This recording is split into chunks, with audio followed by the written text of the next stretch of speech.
Good morning class. Last class में अपन एक chart भेजा था आपको, जो अपना चैप्टर चल रहा था सोर्स के अंदर, तो उसका एक ओवरव्यू अपन देख के ले लेते हैं। सोर्स ऑफ फंड्स क्लासिफिकेशन चल रहा है, अब इसके अंदर देखते हैं on the basis of period. दूसरा आएगा अपना on the basis of the ownership. तीसरा अपने आएगा on the basis of generation. तो चलते हैं, let's start from the first period. Time के हिसाब से हम कैसे हमारे फंड को जनरेट कर सकते हैं। फर्स्ट है लॉन्ग टर्म टाइम के साथ, सेकेंड है मीडियम टर्म और थर्ड है शॉर्ट टर्म। लॉन्ग टर्म क्या है? जो बहुत लंबे समय तक पैसा, तो इसको कहते हैं अबव या मोर देन 5 ईयर, 5 साल से ज़्यादा। Medium term from 1 to 5 year, 1 साल से लेके 5 साल तक। और शॉर्ट टर्म को कह सकते हैं अप टू 1 ईयर। इसे याद करना पड़ेगा। ये होता है वो लोन जो 5 साल से ज़्यादा है लॉन्ग टर्म कहलाते हैं, वो लोन जो 1 से 5 साल तक होते हैं वो मीडियम टर्म कहलाते हैं, और वो लोन जो शॉर्ट टर्म के लिए होते हैं वो अपना शॉर्ट टर्म कहलाते हैं, जो 1 साल के लिए होते हैं। अब शॉर्ट टर्म के अंदर देखते हैं अपन कौन कौन सा है। ट्रेड क्रेडिट, व्यापारिक उधार पढ़ा दिया, फैक्टरिंग पढ़ा दिया, बैंक से छोटे मोटे लोन लेना, कॉमर्शियल पेपर, ये अपन ने पढ़ चुके हैं अपन। ठीक है, ये कुछ दिनों के लिए, कुछ महीनों के लिए, फॉर सम मंथ्स अरेंजमेंट अपना हो जाता है। Medium term loan from bank, 2 साल के लिए कोई लोन ले लिया, 4 साल के लिए कोई लोन ले लिया। पब्लिक डिपॉजिट, उधार लोगों से डिपॉजिट करवा देना, ये लॉन्ग टर्म भी होता है। लोन फ्रॉम फाइनेंशियल इंस्टीट्यूशन और लीज फाइनेंसिंग, ये है जो शॉर्ट टर्म के लिए अपना, मीडियम टर्म के लिए अपना काम निकाल सकते हैं। लीज फाइनेंसिंग, कोई चीज़ अपने फाइनेंस करवा ली, लीज पे ले ली, किराए पे लेना। Loan from financial institution, financial institution से लोन ले लेना। पब्लिक से डिपॉजिट करवाने वाला लोन फ्रॉम बैंक से, ये अपना हो गया मीडियम टर्म। इसके बाद में चलते हैं, इधर आते हैं। इक्विटी शेयर कैपिटल पढ़ा दिया आराम से, कोई दिक्कत नहीं है। रिटेन अर्निंग, जो हमारा इक्विटी शेयर वो होते हैं जो कंपनी के मालिक होते हैं, कंपनी के मालिकों को इक्विटी शेयर बोलते हैं। वो शेयर जिसके अंदर लोगों ने इन्वेस्टमेंट किया है वो equity share. As a owner, जिनको डिविडेंड सबसे बाद में मिलता है, कैपिटल सबसे बाद में मिलती है, एज ए ओनर वो कंपनी को मैनेज करके चलते हैं। रिटेन अर्निंग, रिटेन अर्निंग का मतलब जो कमाई है उसको रोकी गई अर्निंग, जो हमने कमाया है, जो रोका है, उसको रिटेन करना, उसको रिटेन करना, रिटेन अर्निंग हो गई। प्रेफरेंस शेयर, प्रेफरेंस शेयर अभी चल रहा है अपना प्रेफरेंस शेयर। वो शेयर जिनको सभी खर्चे चुकाने के बाद बचे हुए प्रॉफिट में से डिविडेंड इक्विटी शेयर से पहले मिलता है, और लिक्विडेशन के टाइम कैपिटल भी पहले मिलती है, वो कहलाते हैं आपके प्रेफरेंस शेयर। द पर्सन या the share holder who have the priority to take dividend and to take capital. Debenture, जिन पे ब्याज दिया जाता है, अभी पढ़ेंगे इसको, बहुत बड़ा है, अच्छा है, पढ़ने वाले है, लंबा। लोन फ्रॉम फाइनेंशियल इंस्टीट्यूशन और लोन फ्रॉम बैंक, ये आपके बैंकों से लोन लेना, और इसमें कोई बताने वाली बात नहीं है। ऑन द बेस ओनरशिप के हिसाब से, अब ये जो है ना, ये जो ऊपर अपने पढ़े, जो लोन पढ़े हैं, ये और ये, इन्हीं को अगर बेस, ये टाइम वाला बेस निकाल के ओनरशिप में डाल दे तो एक तो हो गया अंदर वाला, एक हो गया बाहर। तो ओनर फंड स्वयं का,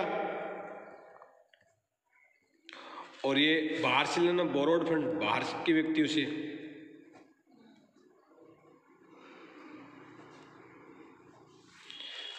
debenture, loan from bank, loan from financial institution, public deposit, debenture बाहर के, क्योंकि इन पे क्या चुकाया जाता है, इंटरेस्ट, कंपनी का मालिक नहीं होते। Loan from bank, loan from financial institution, public deposit, lease financing और commercial paper.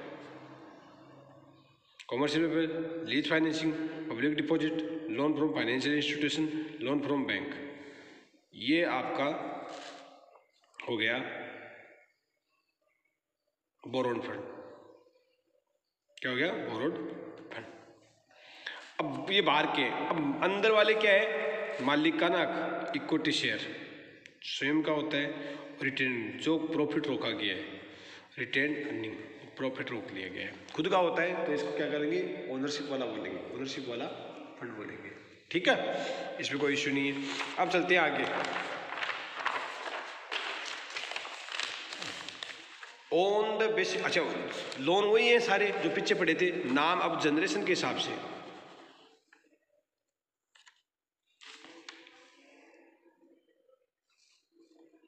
Equity share, retain earning, ownership वाले जैसे ये, फिर financial institution, loan from bank, preference share, public deposit, debenture, lease finance, commercial paper, trade credit, ये factoring, ये सब आगे जो अपन जहाँ से अपन लोन ले सकते हैं, इसमें सारे पॉइंट आ गए। All the point of loan related to cover. ठीक है, इसमें सही नहीं बात हुआ है आपका। चलते हैं अब आगे। तो ये अपने एक बार मैं आपको एक बार दोबारा और भी करा रहा, तो बाकी अपन इनको सबको एक एक करके पढ़ने वाले हैं सबको। तो अपना चल रहा था प्रेफरेंस शेयर चल रहा था। क्या चल रहा था? प्रेफरेंस शेयर चल रहा था। प्रेफरेंस शेयर के अंदर मैंने कुछ पॉइंट आपको करवाए थे। एक मिनट में दोबारा बता देता हूँ आपको। प्रेफरेंस शेयर अपन स्टार्टिंग से देखते हैं, इसीलिए मैंने आज इसको दोबारा लिया है। तो प्रेफरेंस शेयर चलते हैं, आई थिंक फिर कंटिन्यू कर लेंगे अपन उसको।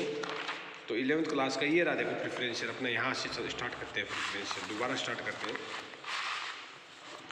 क्या है प्रेफरेंस शेयर? अगर बता दिया तो ठीक है, नहीं बताया तो देख लो दोबारा क्या है। Preference share are the share which enjoy fix rate of return and get preferential और specific priority while receiving the dividend payment of capital at the time of the liquidation. मतलब क्या हुआ? लिक्विडेशन का मतलब होता है समापन। क्या होता है? समापन, कंपनी का समापन होना।